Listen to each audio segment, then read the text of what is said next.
Hey everyone, thanks for tuning in for our horror-filled episode coming up right for you after this break.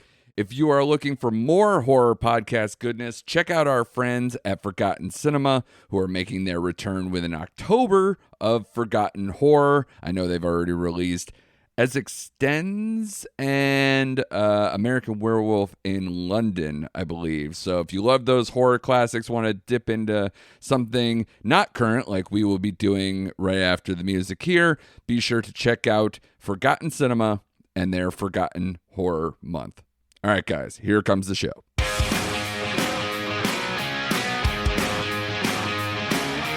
Hello, and welcome to Recent Activity, your new favorite entertainment review podcast that attempts to cover every film, every show, all at once. I am your co-host, Andrew Morgan.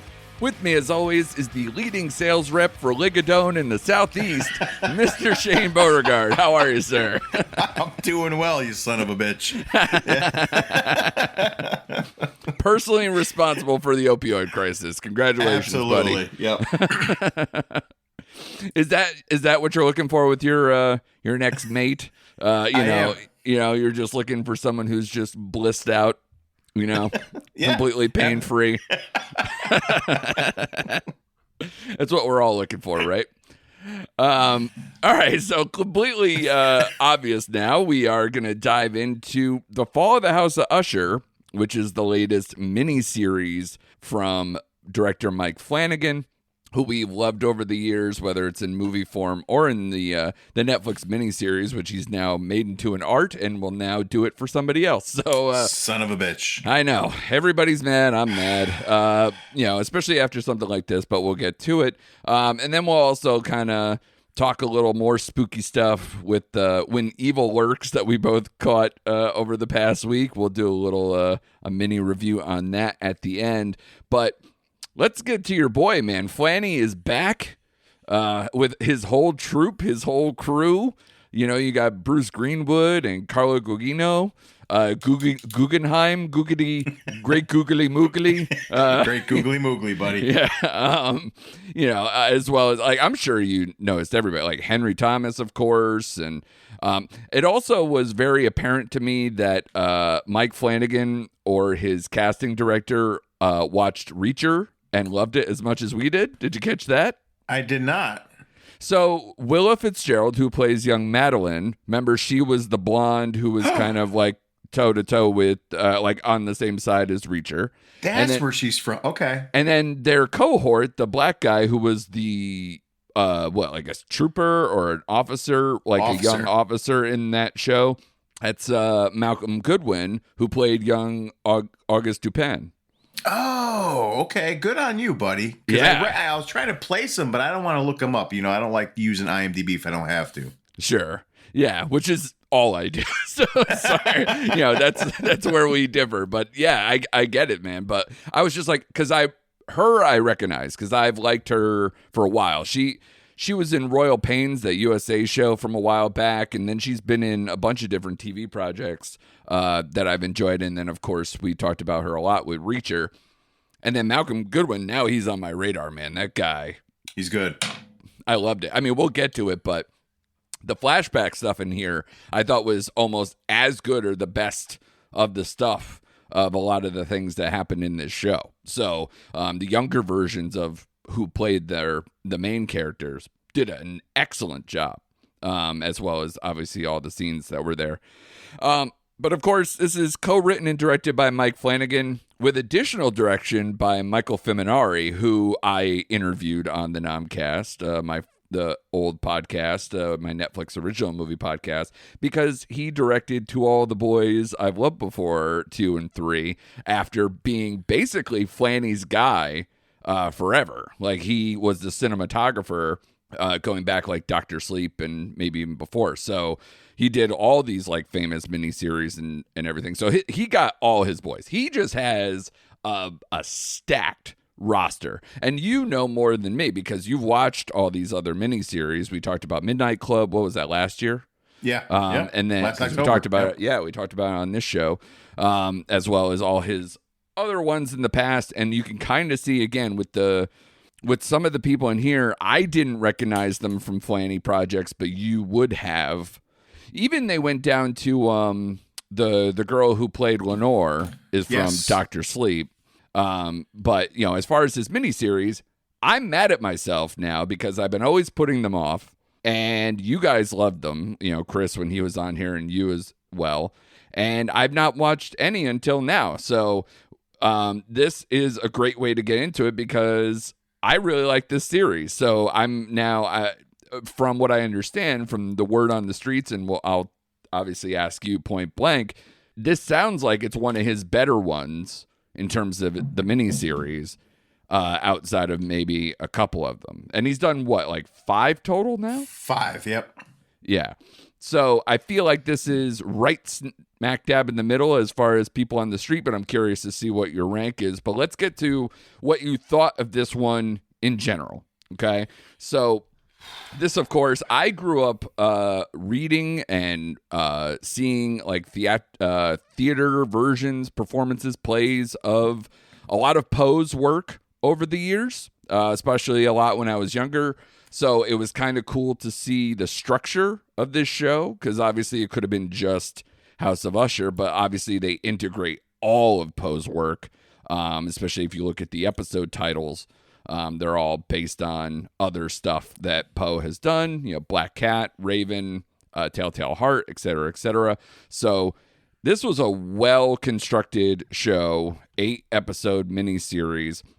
This is about, obviously, the House of Usher, the Usher family. To secure their fortune and their future, 2 ruthless siblings build a family dynasty that begins to crumble when their heirs mysteriously die one by one. And, of course, for an 8-episode structure, God, I love the fact that it was like episode by episode that they would highlight specific children that had to die and all these things. It was so cool. Some of the deaths were very good, especially for TV, streaming TV quality and everything else.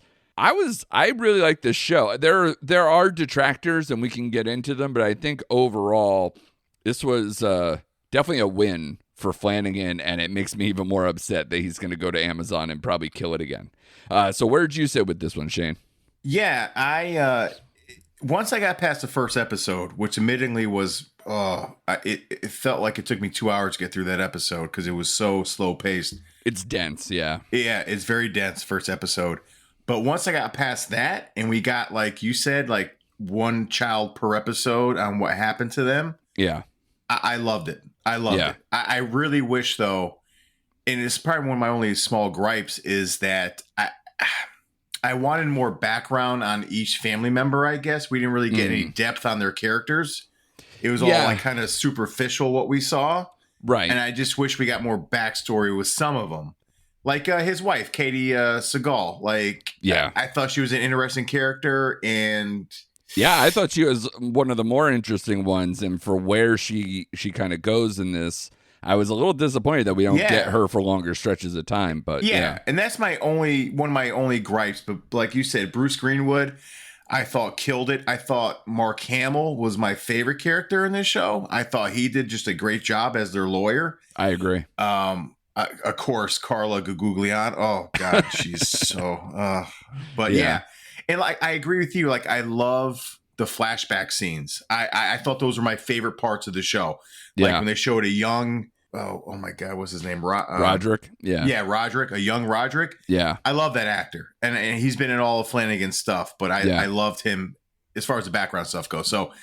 And my favorite episodes is like you mentioned, honestly, I wrote them down. The Black Cat and the Raven were my favorite episodes. I thought like the last 2 episodes were the strongest of the series. Once we got to finally what happened to his kids, and like you kind of had a sense like he made a deal with so-and-so, and but they showed it. But I love the Black Cat episode, and I loved the Raven. I love how he wrapped it up. It was complete. I thought, like you said, Augustine, I liked the older version and the younger version. I thought was fantastic. Right. And like you said, I love the specific deaths in every episode. I just wish we would have fleshed out some of the family members. I thought Henry Thomas, I thought he was a little miscast in this one as the cocaine snorting son. I didn't really believe his character per se. Sure. Outside that, though, I was fine with the show. It's Flanagan hitting a home run again.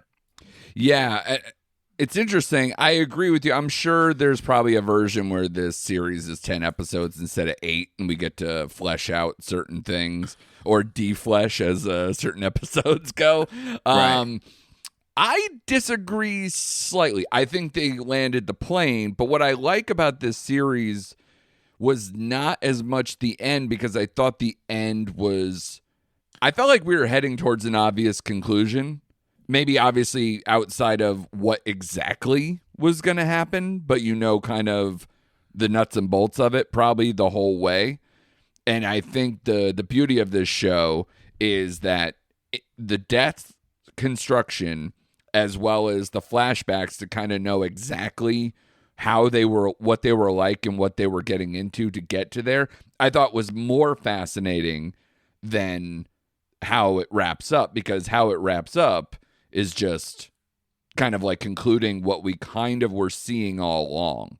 Right. So that's the only thing for me where I didn't think it ended with like a dud or anything, but I think as far as like the structure of it, I enjoyed kind of more the middle than I did maybe the bookends.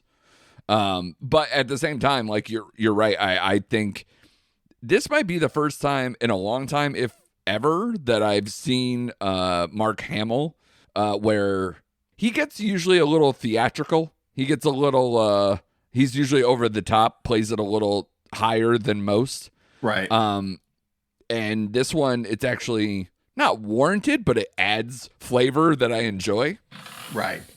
So that character is very interesting. I like that they gave him even just a minor backstory and didn't just make him the Pim Reaper, as it were. I loved, one of my favorite scenes is when Carla finally sat down with him at the end and had that conversation with him. Absolutely. One of my favorite scenes of the entire fucking series. Like you said, it gave him that little background with his expedition he went on. They actually, I thought they tied that up perfectly, because they mentioned it early in the series and left it alone for several episodes. Yeah. And that whole scene with him and her, I thought it was the best of the series, man. I loved that conversation they had with each other. Yeah. There are certain ones that just shocked me how good it was, or that things came about. Because like the conversation Roderick has with his ex-wife in the church. Yeah. Like towards the end, I thought that was powerful. That was great. The only thing that I'm curious to know your opinion on, and maybe obviously it didn't affect you if you think that the ending episodes are flying high in your book. What did you think of kind of like these long monologues about like kind of the state of the world and the economy, like, and everything, like literally from, they do a jab at Donald Trump. They do, the Koch brothers. They have all these kind of things that are more modern plays on things. And then they also explore, almost like humanity and how we, always pick, money over curing anything, and all these other things that they kind of went off on. Some of those work for me, and sometimes I thought like, all right, TikTok, people need to die, but like,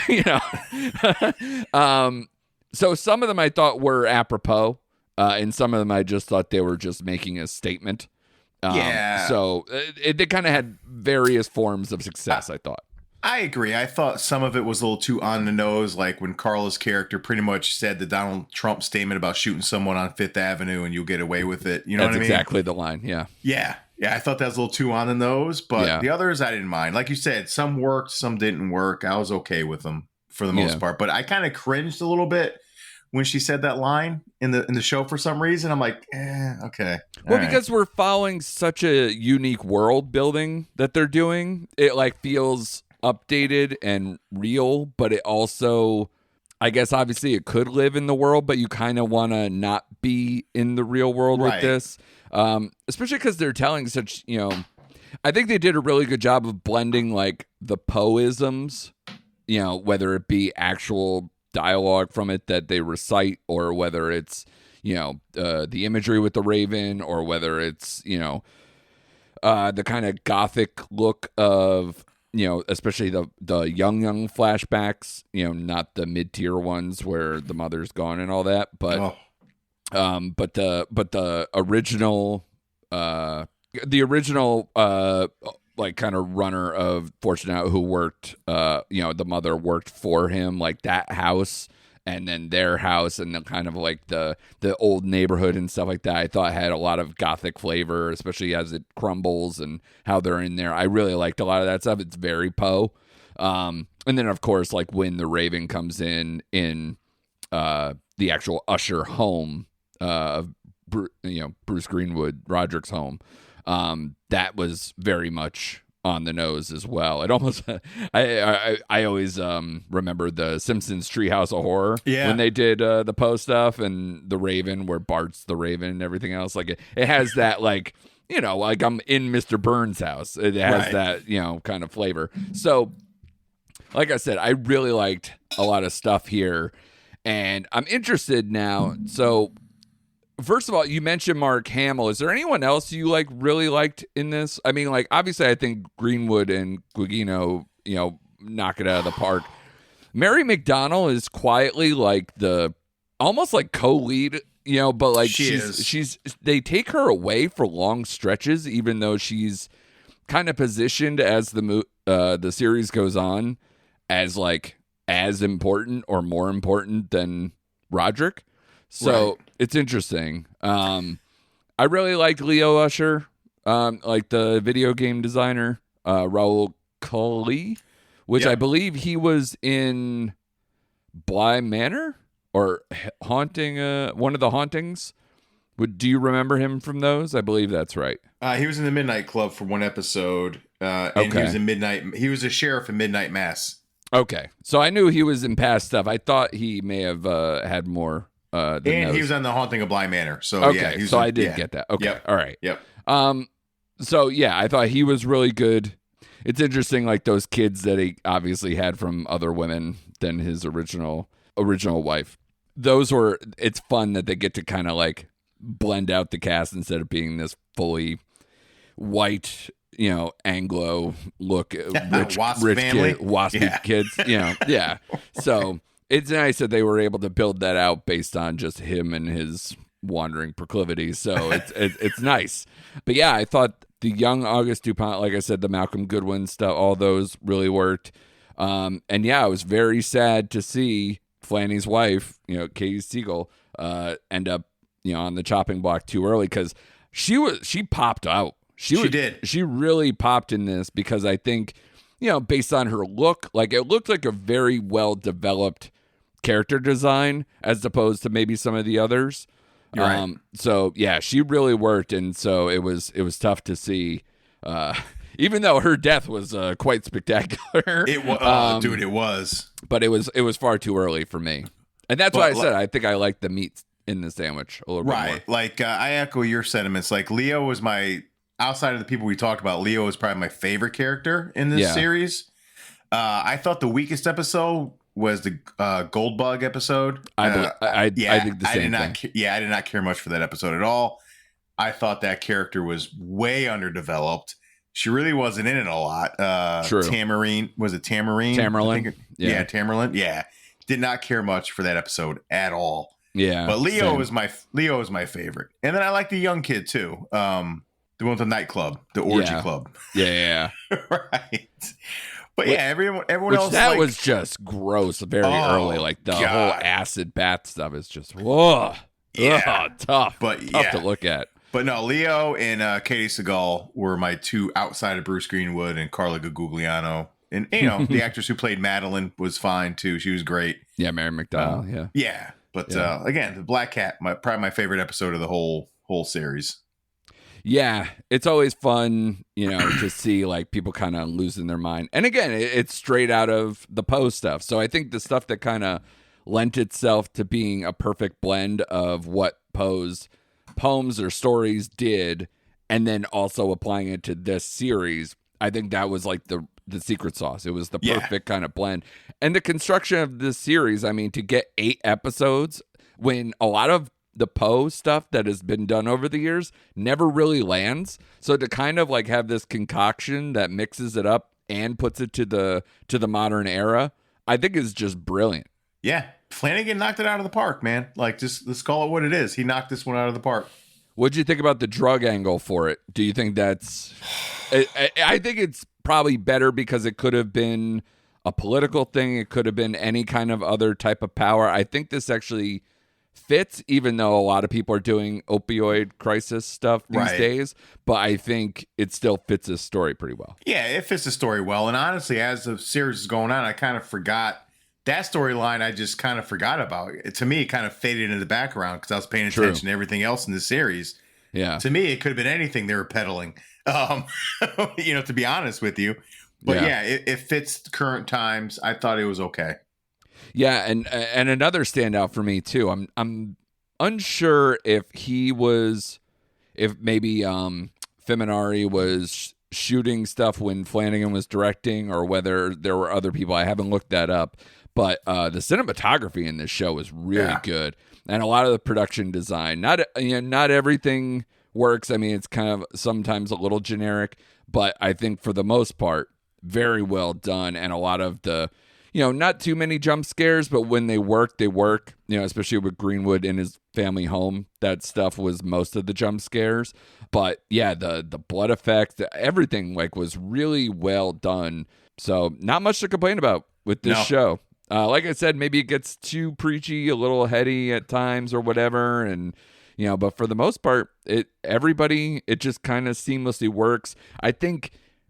Because they're going to kind of knock people off one by one, I think that's why maybe we get only shades of the kids, so you're not going to go too deep. So I'm not going to complain too much with that, but I think it was a beautiful show that definitely worked out. So let's get to you, man, because you're a big Flanny guy. You've watched all these miniseries, and I feel like a goon for not doing it. I think it's because I just watched too many movies where I never made the time. That's on me.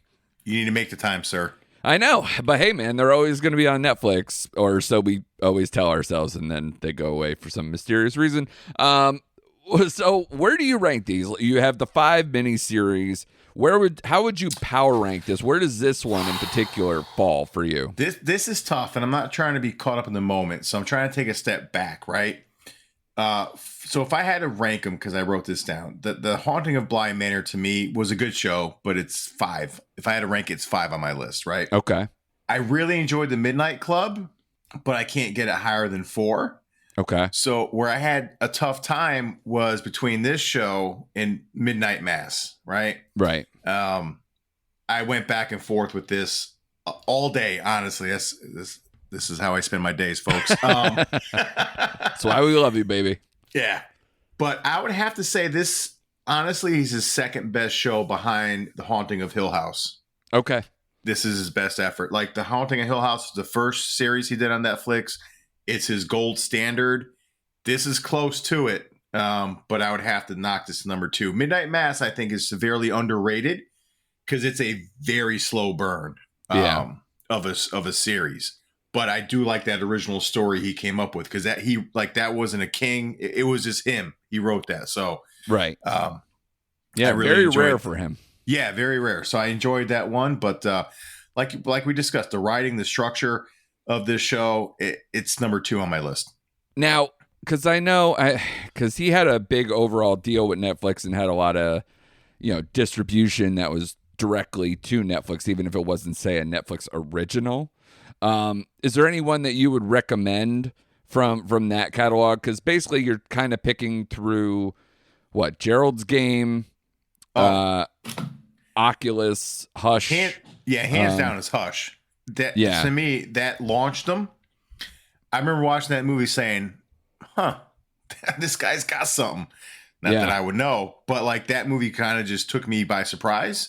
Right. And I was like, wow, that's a good freaking. So for me, if you're looking for something outside of his miniseries, go watch Hush. And Oculus is great too, but go watch Hush.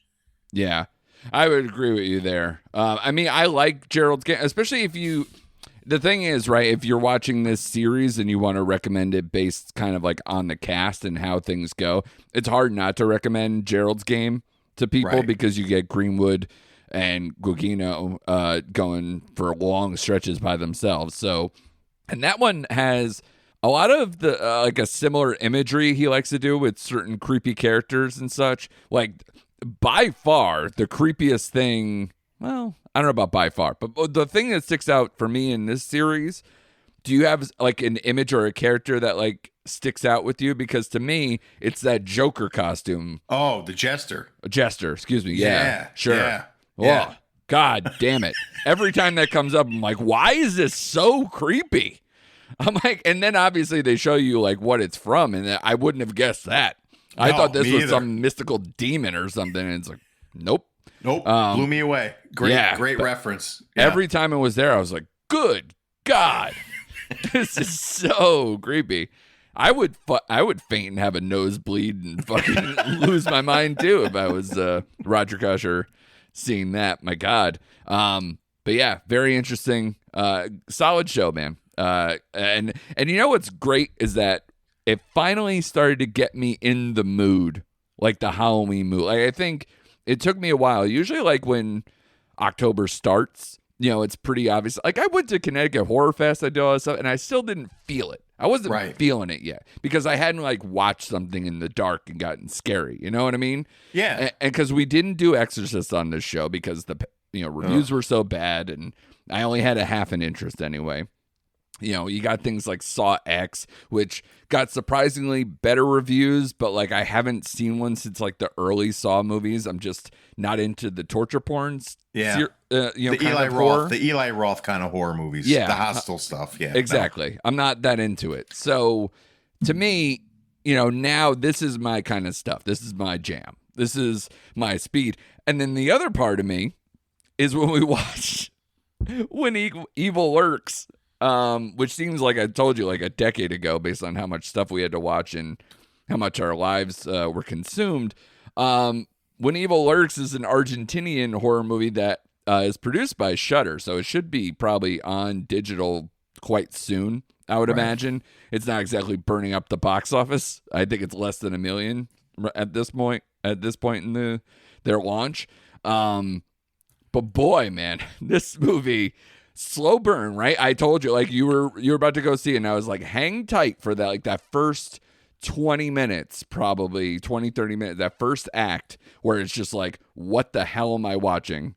And then as soon as, this is not a spoiler, but like once you see it, you see it. As soon as that dog happens, you fucking buckle up for probably that middle part, which is very good. And then the ending is like, more creep and atmosphere and other stuff, but still they landed the plane. But it's fucking just a bizarre movie, especially considering that it's kind of like I very rarely see horror movies that kind of like are in an environment that seems so normal and whatever, but then they're like, yeah, but demons totally fucking exist and will come for us at some point. Go talk to this woman. She knows all about it. Talk to all the elders because they obviously know everything. Yeah, exactly. So, but as soon as you saw that, what'd they call him? Like when he's the guy who's like overstuffed.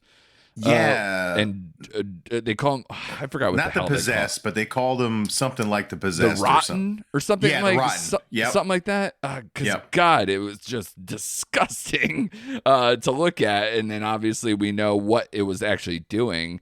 You know, basically birthing evil. So for anyone who doesn't know, like I said, it's an Argentinian horror movie. Which the plot's described as, in a remote village, two brothers find a demon-infected man, which is what we were just kind of describing, just about to give birth to evil himself. They decide to get rid of the man, but merely succeed in spreading the chaos. So basically, if you have a person about to give birth to a demon, don't move them. That was the thing that got me, man. And I don't know. Just walk away. There's so many rules. Did you find that funny? That there's like so many rules.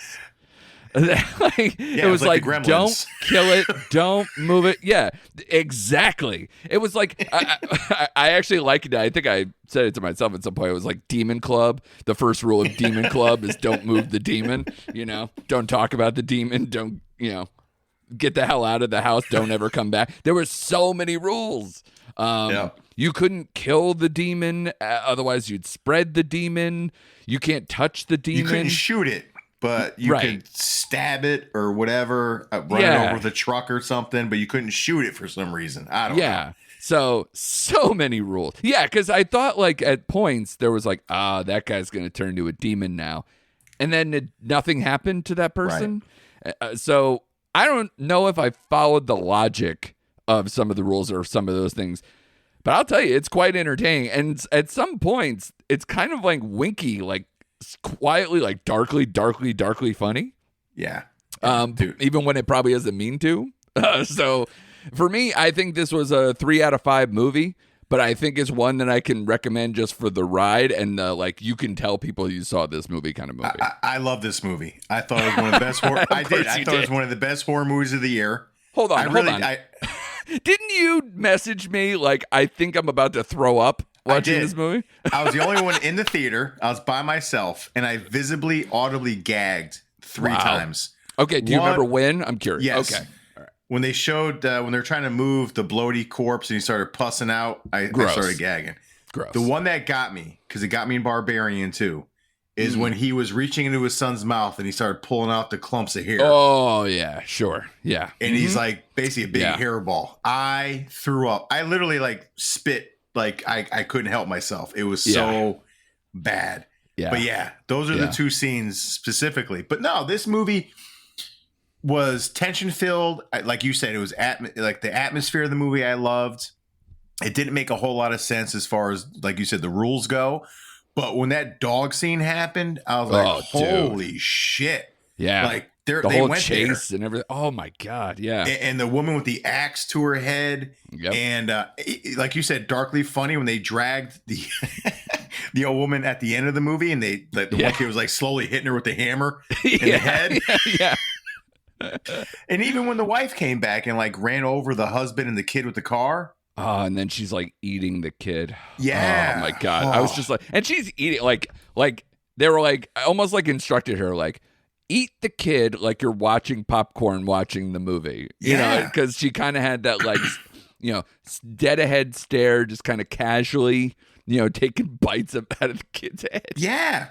But like, dude, oh my God. For horror, what we got so far this year, it kind of was unsettling. It's one of the higher ones. Yeah, it's one of the higher ones. Yeah. Because like it's a sad state when I'm like, okay, is this better than like, say, what, Megan is 2? Yes. Would you say that's probably 2? Yeah. Isn't that sad? Like, especially because we're in the heat of all these, we're in horror season where movies like this should pop up. I'm sure there's other ones out there. I still want to watch the Hulu Alien movie. Yeah, the Brian Duffield movie, No One Will Save You. That's the other one that I've been desperately wanting to watch. And it's been getting really good reviews. It has like a 3.1 on Letterboxd, which honestly at this point for all these type of movies. Honestly, this is better than that one. Yeah, this is better than that, I thought. Yeah, it's one of those, again, it might be a cheat code for me, like a 3.25, but it's in that zone because I think it's memorable. There's a lot of scenes where you're like, holy shit, and it's, creepy in a lot of spots and gross and whatever. So it does the job.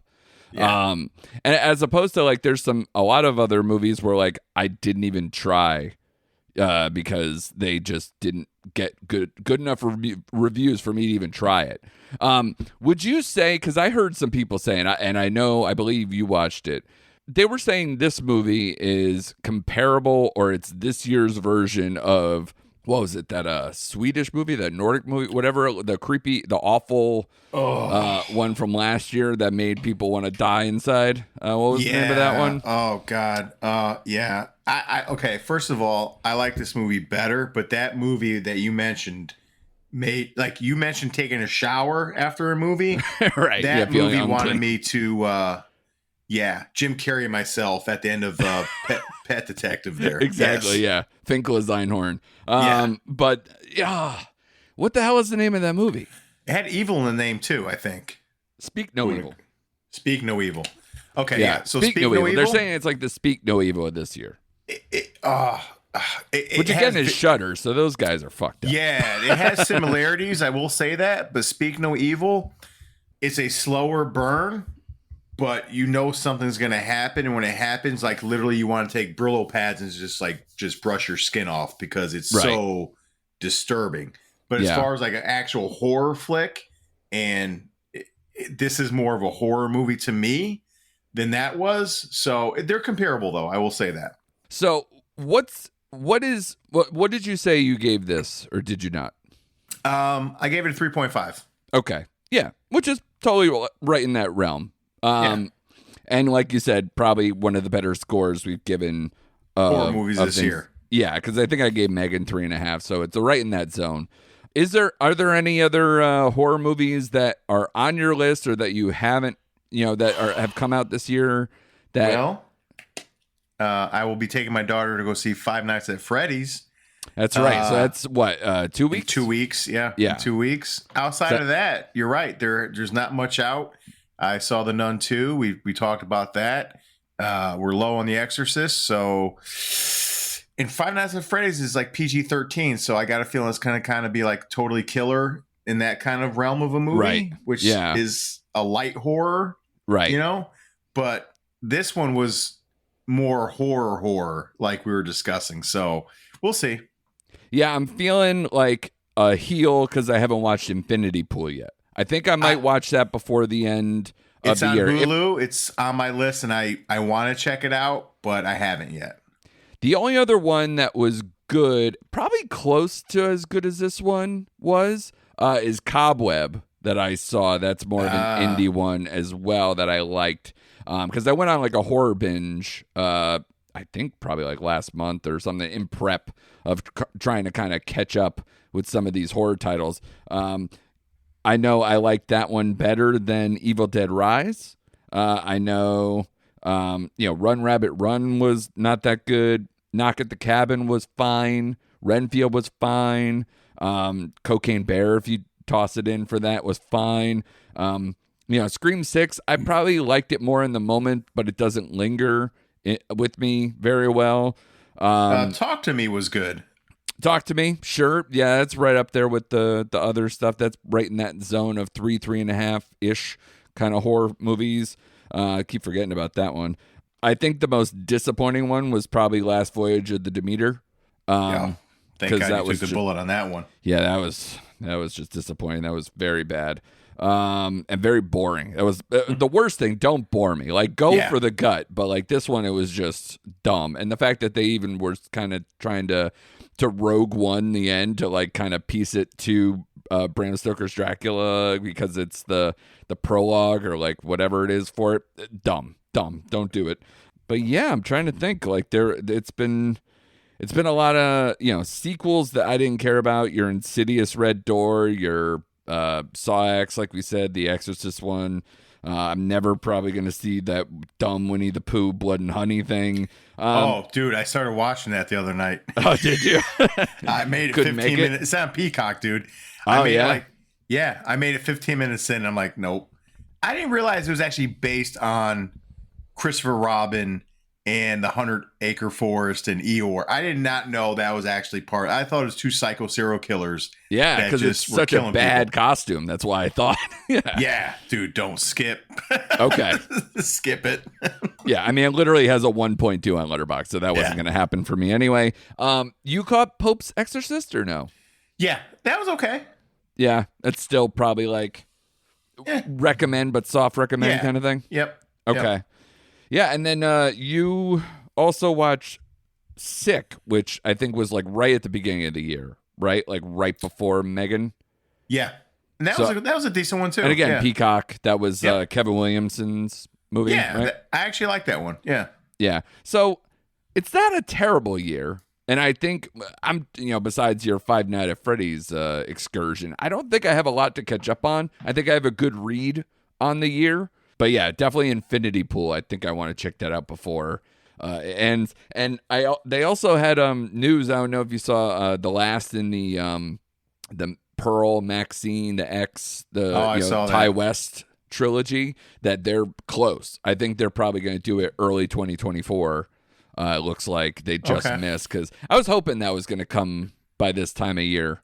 But I guess they didn't have enough time, which it's a lot to put on him to try to put out a trilogy in 2 years, a year and a half, whatever it was. But hey, man, I still dig it. I hope that comes out real soon. anything else for us, man? I know we got coming up next week. We're gonna do Killers of the Flower Moon, right? Yep. We're gonna check that out this weekend. Should be out. I don't know if it's platforming or whether it's wide this weekend. I want to say I think it's wide. Limited. Is it? Yeah, because it was limited this past weekend. Yep. Or this upcoming weekend, I guess. Or no, excuse me. Yeah, last weekend. So, yeah, I'm looking forward to that. But, you know, the real horror I keep not mentioning is watching Taylor Swift for 3 hours on Sunday in IMAX, which, you know, it's on me. It's on me. I'm trying to be a good girl dad. You know, I'm whatever. You know, you're a terrible parent. No, man, it's so funny. No, kidding, well, I'm kidding. Okay. Well, I'm trying to see the levels, right? Because I went with another family and their daughter, and I brought me and my two kids, and it was bookended with dudes. The other father was on one side listening to Slayer in his headphones while watching the movie, which is hilarious. And I was like, is it? I told him, I'm like, hey, man, they just did a Bad Blood, Raining Blood remix, man. You just missed it. And then on the other side, I got my son, who is just like dying. Like every time there's like a pop tune, like a Shake It Off or whatever, he perks up. But outside of that dude is like, he's trying to do calisthenics on the bar in front of us and whatever. And I had to give him, you know, my phone to play Angry Birds for the last half hour. It's a slog. It's like the Apocalypse Now of fucking concert films. But, you know, she's great. She's a big star. It's great for all of them. It could have been much worse. There could have been more singing and mayhem with tweens in the middle of a Sunday afternoon, but I think we nailed it right and we made it through. That's all that matters. So good job by you, man. Like I said, next week we're going to cover Killers of the Flower Moon, but why I brought that up was that is going to be a 3.5 hour excursion after I just did 3 hours of Taylor Swift. So I've been spending a lot of time in the movie theater, man. So, you know, pray for Mojo. That's what I got to say. But thanks everybody for listening. Be sure to give us 5-star reviews wherever you listen. Be sure to like, subscribe, do the whole thing. Follow us on Twitter and Instagram @RecentActPod. And be sure to join us next week for more recent activity.